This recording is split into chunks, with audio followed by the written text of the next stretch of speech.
The first time I saw Emily cry was on our wedding day. She'd dropped her bouquet and the lilies scattered across the church steps. I laughed and said, "Guess you're stuck with me now."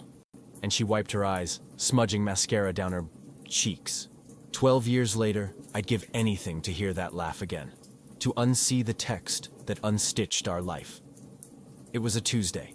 Rain tapped the kitchen window, and I was scrambling eggs for the kids when her phone buzzed. Mark, 8:47 a.m. Can't stop thinking about last night. The pan hissed. My throat closed. Emily walked in, her blouse crisp, coffee steaming in her hand. She froze when she saw me holding her phone. "David, it's not... Who's Mark?" The eggs burned. The kids' voices floated in from the living room, arguing over cartoons. She didn't deny it. Just stood there, her silence louder than the smoke alarm. 3 months, she said. A co-worker. Client dinners that weren't client dinners. Hotel. Receipts she'd shredded. I threw the pan into the sink, cracking the ceramic. "Get out," I whispered. She left for work.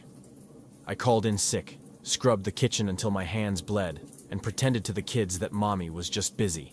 That night, she slept on the couch. I stared at the ceiling, replaying every fight we'd ever had. The time I forgot our anniversary.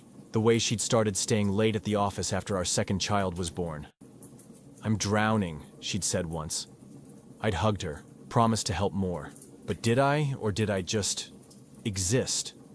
For weeks, we moved like ghosts. She'd cry, "I'll quit my job, I'll block him." I'd nod, numb. We told the kids Mommy was sad, which was true. But sadness doesn't smell like whiskey on a school night. Doesn't leave you Googling divorce lawyers at 2 a.m. while she pretends to sleep. Then one morning, her suitcase was by the door. "I need space," she said. Her sister's apartment, she claimed. The kids clung to her legs. "Why are you leaving?" our daughter asked. Emily looked at me, begging me to lie for her. Again. "Mommy's helping Aunt Lisa," I said. The lie tasted like ash. The first night alone, I broke down putting the kids to bed. My son asked, "Did we make Mommy go away?" I held him until he fell asleep, his tears soaking my shirt. That's when I found her note tucked under his pillow. "I'm so sorry. I don't deserve you. I burned it." Single parenthood is a special kind of hell when you're mourning a marriage that isn't technically dead. The mornings bled together. Cereal dumped on the floor, mismatched socks, a constant soundtrack of Bluey playing in the background. My boss stopped asking why I showed up late. My sister Karen left casseroles on the porch like I was a widow. Maybe I was. Emily called every Sunday. The kids would huddle around my phone, their voices too bright. "Mommy, we got a goldfish!" my daughter shouted once. Emily's laugh crackled through the speaker. "What's his name?" she asked. "Daddy let me call him Mark," my son said. The silence swallowed the room. I ended the call. At night, I scrolled Reddit.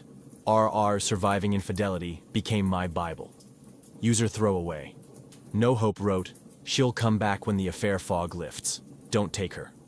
User Broken Dad 92 replied, "Fight for your family. Regret is worse." I drank cheap beer and rage-typed replies I never posted. Then, the first email from Emily's lawyer arrived. Dissolution of marriage, custody agreement, parenting plan. The words blurred. I drove to her sister's apartment, fists shaking. Lisa answered, her eyes red.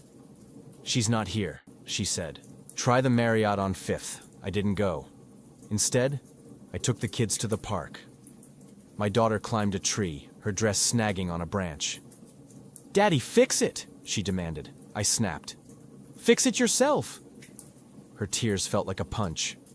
That night, I found her drawing at the kitchen table, a stick figure family with Mommy scribbled out in black crayon. 3 months in, the nightmares started. Emily, laughing with Mark at some beach I'd never seen. The kids waving at her from the shore, calling, "Mommy!" I'd wake up sweating, check their beds, then pace the house. One night, I tripped over my son's Legos and broke my toe. The ER nurse asked, "You okay?" I lied. Slipped on the stairs. Emily texted on our anniversary. "I know I shouldn't, but I miss you." I deleted it. Then she sent a photo. Our old dog, Buddy, who died 2 years ago. Remember how he'd sleep between us? I threw my phone against the wall. It shattered. The kids found me crying in the closet, holding Buddy's collar. "Is Mommy dead?" my son whispered. The divorce papers came the next week. Emily wanted 50-50 custody, alternating holidays, joint decision-making. I called my lawyer, a guy named Greg who smelled like cigars. "Fight for full custody," he said. "Adultery's a slam dunk in this state." But when I rehearsed the speech, "Your mom betrayed us," my daughter asked, "Can Mommy take me to ballet next week?" I started therapy. Dr. Alvarez had a voice like warm honey. "Do you still love her?" she asked. I stared at the painting of a shipwreck on her wall. "I hate her." She nodded. "Hate's just love that's been cut open." Then, the incident at Target. A Tuesday, 10 a.m. The kids arguing over Pokemon cards. I turned a corner, and there she was, Emily, holding a carton of almond milk. Her hair was shorter. She looked smaller. Our daughter screamed, "Mommy!" and sprinted toward her. Emily dropped the milk. It exploded across the floor. My son followed, slipping in the puddle, bloodying his knee. Emily reached for him. "Don't," I growled. She froze. The manager rushed over. "We'll clean that up," he said. I hissed at Emily. "You already broke them. Stay away." That night, she called 17 times. I let it go to voicemail. The last one was just sobs. Reddit user Lonely in Seattle messaged me. "Dude, read your post history. My wife left me for her trainer. Let's get a beer." We met at a dive bar. He had a tattoo of his ex's name crossed out. "They always come back," he slurred, "but they're never yours again." I didn't sleep. At 3 a.m., I opened Emily's Instagram, private account, bio, rebuilding. A single post, a quote. "Sometimes you have to lose everything to find yourself." Comments off. Followers, 12. I recognized Lisa's profile picture. The others were strangers, except one, Mark. Drove to the courthouse the next morning and signed the divorce papers. Signing the divorce papers didn't fix anything. It just made the screaming quieter. The kids stopped asking about Emily. Instead, my daughter started sleepwalking. I'd find her at 2 a.m., standing in the driveway in her unicorn pajamas, whispering, "Mommy's car is gone." My son punched a boy at school for saying his mom ran off with a loser. The principal called it acting out. I called it grief. Emily's lawyer sent a parenting schedule every other weekend. Drop-offs at neutral locations. Neutral meant the parking lot of a Cracker Barrel. The first time, Emily arrived in a rented Hyundai, her nails bitten to the quick. The kids sprinted to her, but she looked at me like I'd pulled a gun. "David, can we talk?" she said. I tossed their backpacks into her trunk. "You lost talking privileges." That night, Reddit user BrokenDad92 DM'd me. "Check her Venmo." I didn't want to, but I did. Won $200 to a J. Harper 2 weeks ago. No note. I Googled the name. James Harper, LMFT, couples counseling. I screenshot it, sent it to her. "You're in therapy with him?" She replied instantly. "Alone. I swear." I blocked her number. Then, the nightmares changed. Now, Emily was the one drowning. I'd try to save her, but my hands passed through her like smoke. I woke up dialing her old number. A man answered. "Who's this?" "Mark." I hung up. My sister Karen forced me to a BBQ. "You need to live," she said. I stood by the grill, numb, while her neighbor, a divorced teacher named Claire, tried to flirt. "I heard you're a single dad," she said. Hero stuff. I mumbled something about burnt hot dogs. Later, Karen hissed, "She's into you." I left early. The kids' tantrums got worse. My daughter drew a family portrait in therapy. Me and her brother Emily as a stick figure on fire. Dr. Alvarez said, "Anger is easier than sadness." I wanted to ask, what's cheaper than anger? But my phone buzzed. A voicemail from Emily. I played it in the parking lot. "David, I know, you hate me. But Mark, he wasn't who I thought. He kept screenshots. Of us. He threatened to send them to you if I left him. I'm so sorry, A muffled crash. "Stop! Give me back my phone!" The call died. I drove to her apartment. Not for her, for the kids.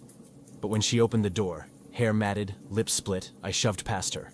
Mark's shoes by the couch, a half-packed suitcase. "What the hell is this?" I said. She hugged herself. "He wouldn't let me leave. I tried to call the cops. He'll send the photos. To you. To everyone." I laughed. "You think I care about photos? The kids' school, the parents, they'll see." Her voice cracked. "I'm losing custody either way, but they don't deserve this." I left. Called my lawyer. Greg sighed. "If she's being blackmailed, we can get a restraining order. But the court'll say she put herself in this mess." That weekend, Emily didn't show up for the kids. We waited at Cracker Barrel for an hour. My son kicked the tire of my car. "She's dead, isn't she?" My daughter hummed Frozen, louder and louder. I texted Emily, "Where are you?" No reply. At midnight, Lisa called. "She's in the hospital. Minor injuries. She won't press charges." I brought the kids to Karen's and drove to the ER. Emily's wrist was bandaged, her neck bruised. "He's gone," she said. I changed my number. I handed her a coffee. Black, 2 sugars. She cried into the cup. "I'm so tired, David." For a second, I almost touched her shoulder. Reddit user throwaway. No Hope commented on my post. "She's lying. Cheaters always play victim." But user single mom rising fired back. "Abusers isolate. She's trapped. The kids beg to see her." "Mommy's sick," I said. "Like when grandma had pneumonia?" my daughter asked. I said yes. Lying was easier than truth. Emily's first supervised visit was at a Chuck E. Cheese. She wore long sleeves in July. The kids dragged her to skee ball, and she flinched every time someone yelled. I sat at a sticky table watching. She mouthed, "Thank you," when my son won her a plastic ring. After, she handed me a USB drive. The photos, he sent them. I pocketed it. "I'll handle it." She nodded, trembling. I burned the drive in. My backyard grill. Melted plastic stung my eyes. My daughter asked, "Are we having s'mores?" "No, baby. Just garbage." That night, I found Emily's old journal in the attic. Pages torn out, but one entry remained. "I hate myself for wanting him, Mark. But David looks at me like I'm glass, like he can't see me anymore." I drank, called Claire, let her talk about her ex, slept alone. At 3 a.m., Emily texted, "I'm signing the house. Over to you. Keep it for the kids."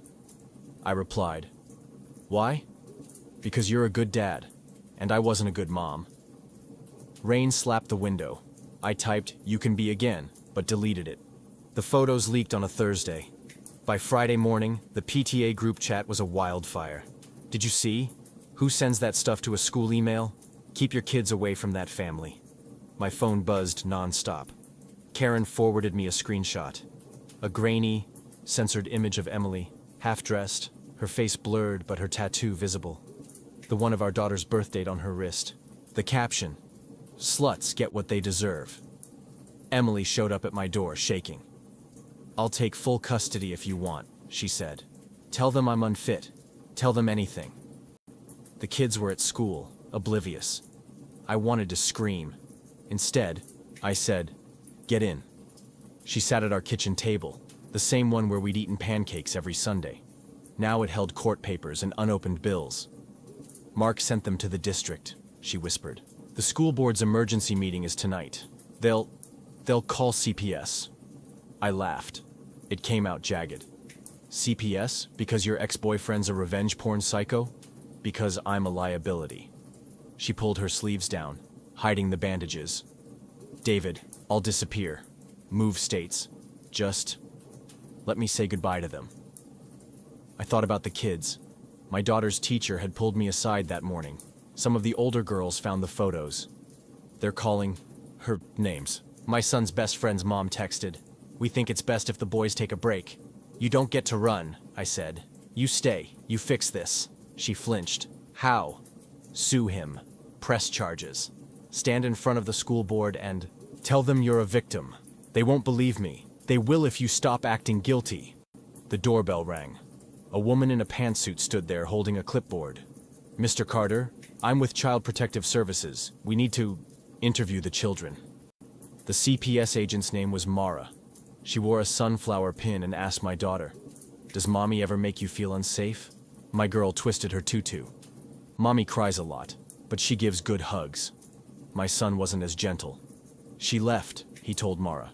"Daddy says she's sick, but Jake's mom says she's a whore." That night, I found Emily in her car outside the house. "I'm staying here," she said, "in case they come back." "They won't. I'm not risking it."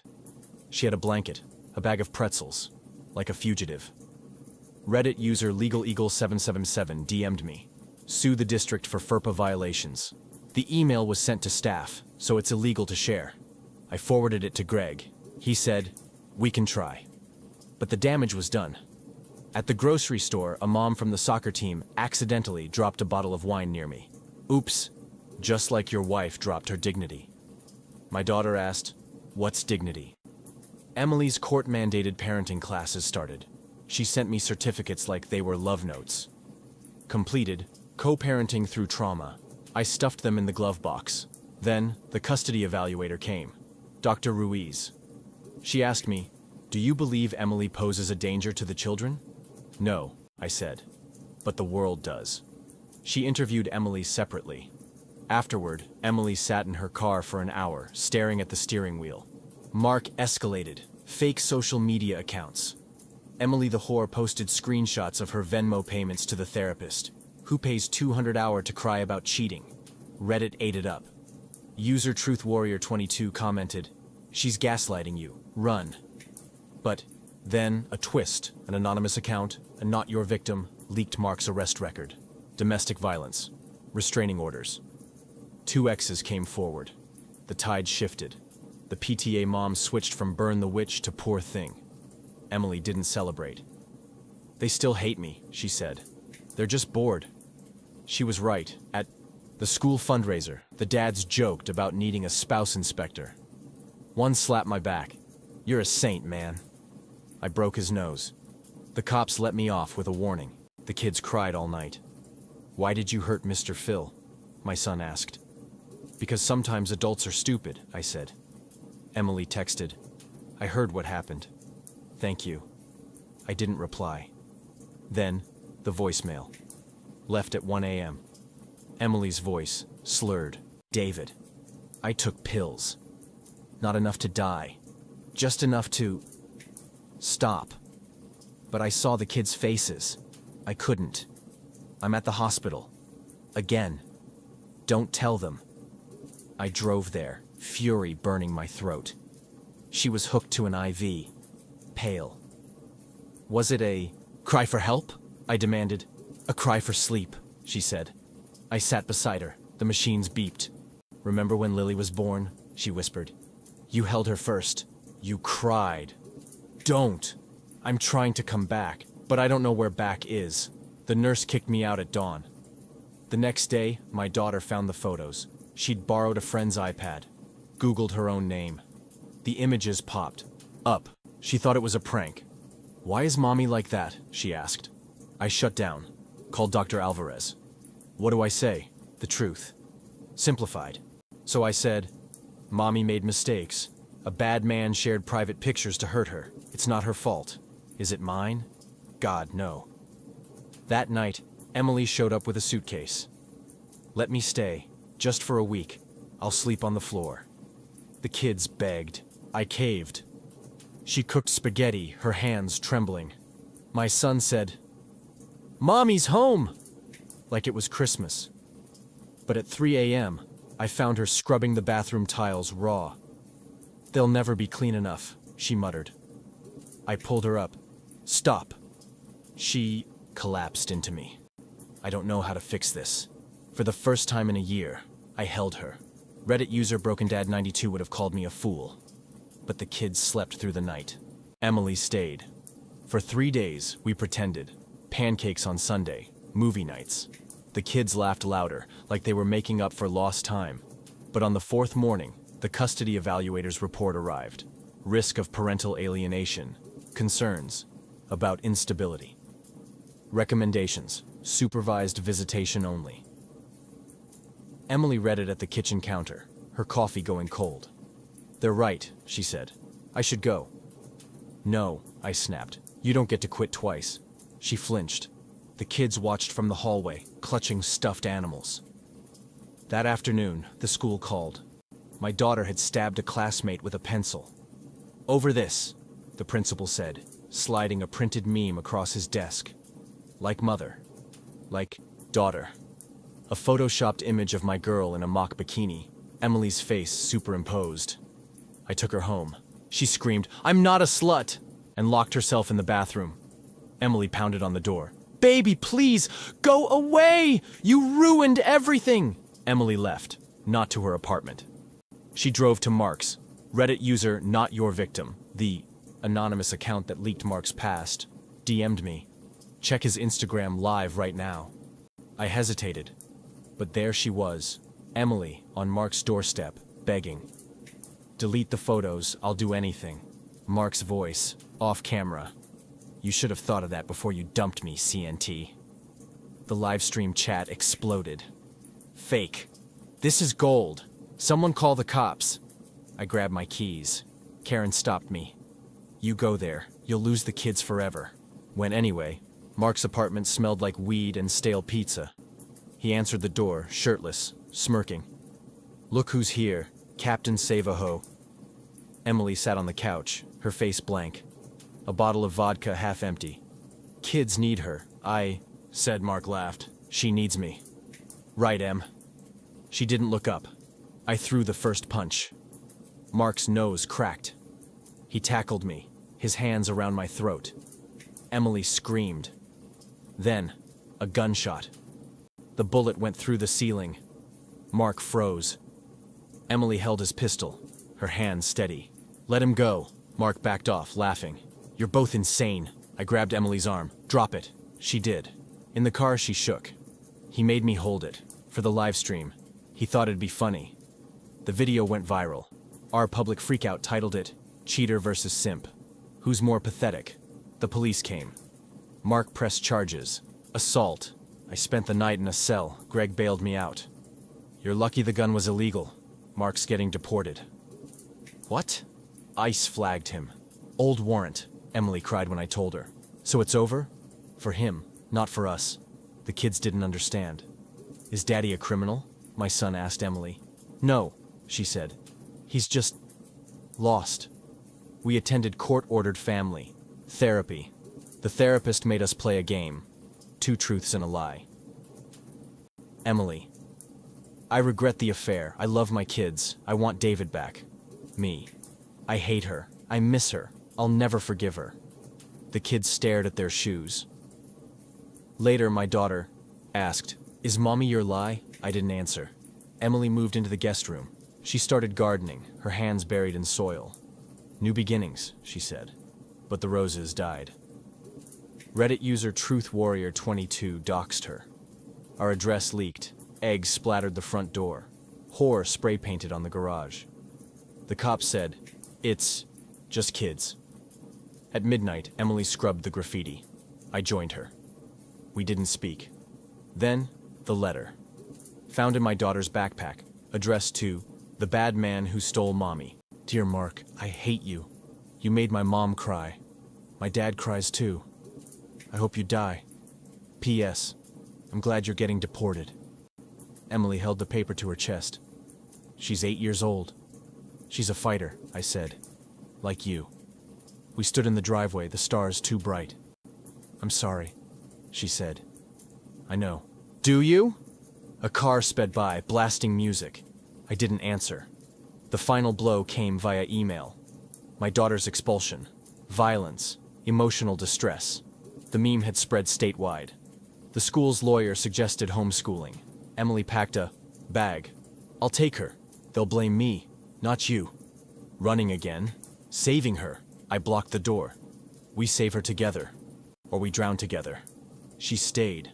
That night, I found her in the guest room, cutting her hair with kitchen scissors. "I need to look different," she said, "for the new school." I took the scissors.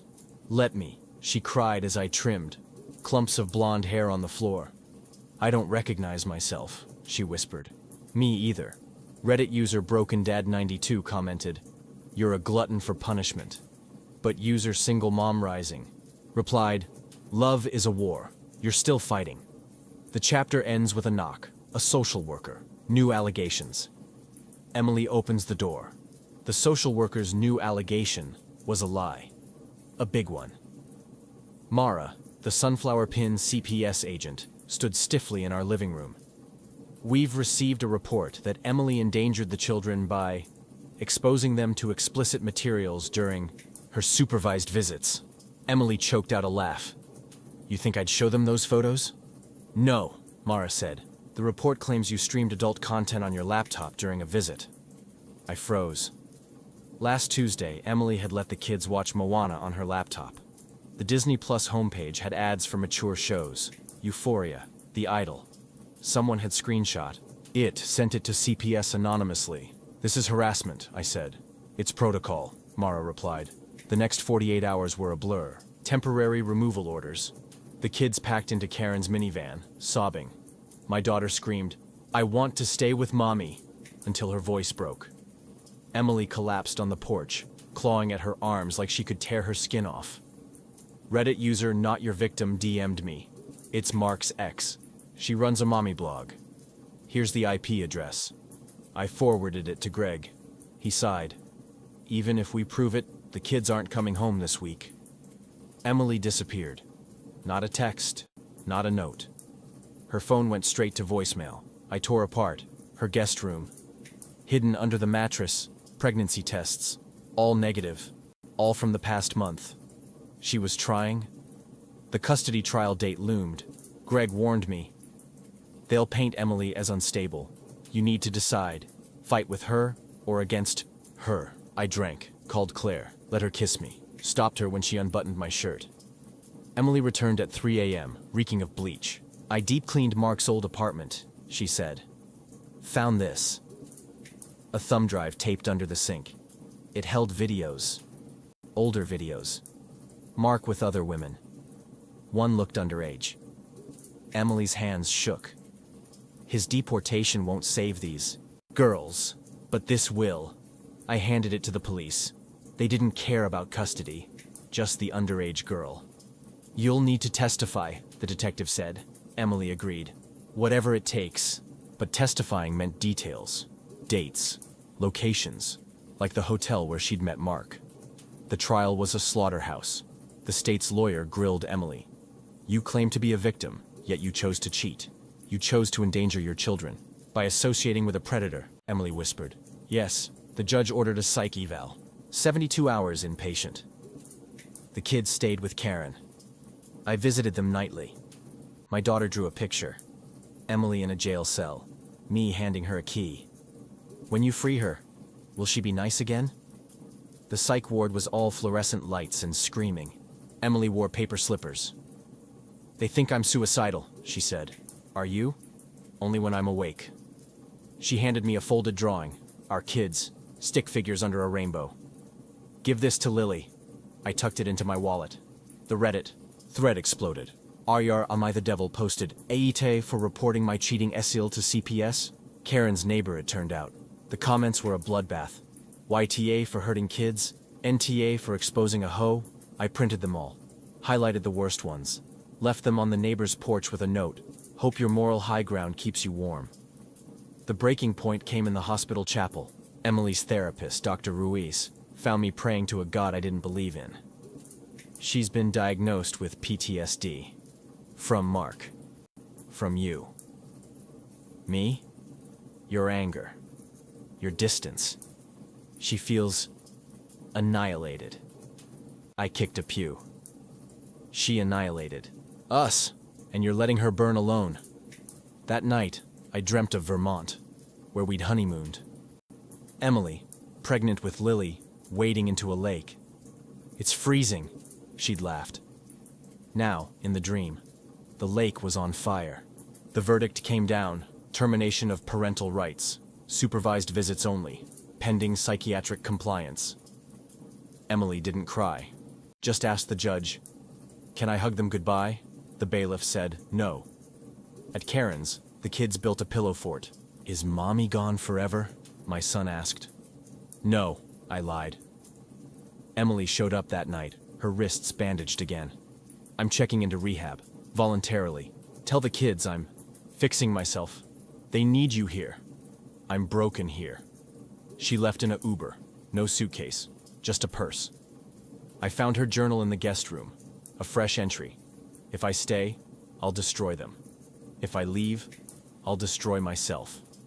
Which love is bigger? The final blow came via Lily's teacher. She wrote an essay. You should read it. Title, My Hero. My mommy is sad. She cries a lot, but she's brave. She fought a monster. My daddy is sad too. He fights the monster in his head. I love them both. I wish they loved each other. I drove to the rehab center. Emily sat in a sterile courtyard smoking. The kids need you, I said. They need me. Healthy. What if you never get healthy? She flicked the cigarette. Then you raise them to hate me less than I hate myself. A counselor approached. Visiting hours are over, Emily mouthed. I'm sorry as I left. That night, I posted on Reddit, "Ata for wanting to forgive my wife." Comments flooded in, YTA. She's a train wreck. NTA. Trauma bonds are real. YTA for letting her near your kids. NTA. Love is a choice. I deleted the app.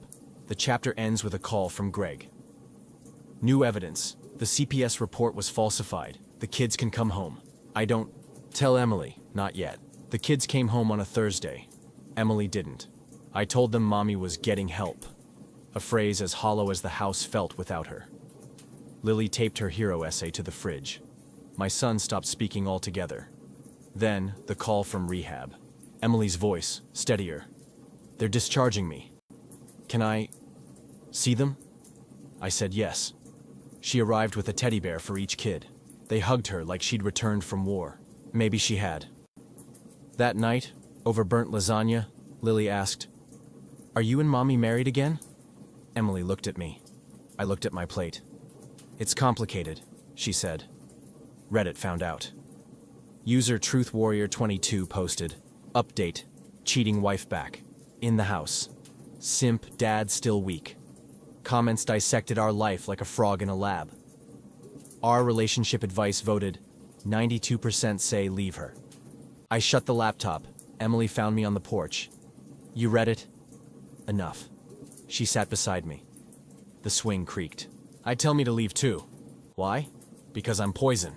The moon hung between us, a silent referee. The kidnapping scare happened at Walmart. A woman grabbed Lily's arm, yelling, "You're not safe with that slut, Mom!" Emily lunged, primal. Security tapes showed her tackling the woman, screaming, "Don't touch my baby!" The cops let her off with a warning. The woman? A nobody. A Reddit troll with a savior complex. But Lily wouldn't sleep alone. "I want Mommy's room," she demanded. Emily carried her to our bed. Our bed. I slept on the floor. At 3 a.m., Emily whispered, "Come up here." I didn't. The journal leak came next. Emily's rehab diary. Pages posted to our Infidelity. User, not your victim again. Turned traitor. Entries laid bare. I dream of David's hands around my throat. I deserve it. The kids found the comments. KYS. Your kids are doomed. Emily packed a bag. "I'll go to Lisa's." I blocked the door. "We're done running." She stayed. The fight was inevitable. Lily's birthday party. Emily insisted on inviting classmates. Only 2 came. One asked, "Is your mom the lady from the videos?" Lost it. "Get out!" The kid's mom slapped me. Freak family. Emily called her a vindictive CNT. Cake smeared. Presents trampled. Later, Lily blew out her candles alone. I wish mommy and daddy weren't sad. That night, Emily crawled into my floor nest. "I'm sorry." For what? The affair? The leak? The life? For not fighting harder. For you. I kissed her. It wasn't gentle. It wasn't kind. It was teeth and tears and 12 years of why. She pulled back. "Do you hate me? Every day. Do you love me?" I didn't answer. The final test came via Mark. Deported, he called from a burner number. "Tell Emily I kept backups." The videos, the photos, all of it. I played along. What do you want? Her.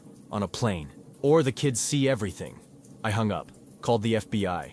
They traced it to a prison in Guatemala. Mark was dead. Gang hit. The call? A recording. Emily shook for hours. He's really gone? Yes. Are we? Today, we sit here. Emily's ring is back on, but it's loose. The kids still flinch at sirens. I still check her phone. Reddit would call this a failure. But last night she laughed. Really laughed. When Lily glued googly eyes to the toaster. It's not a happy ending. It's a breath.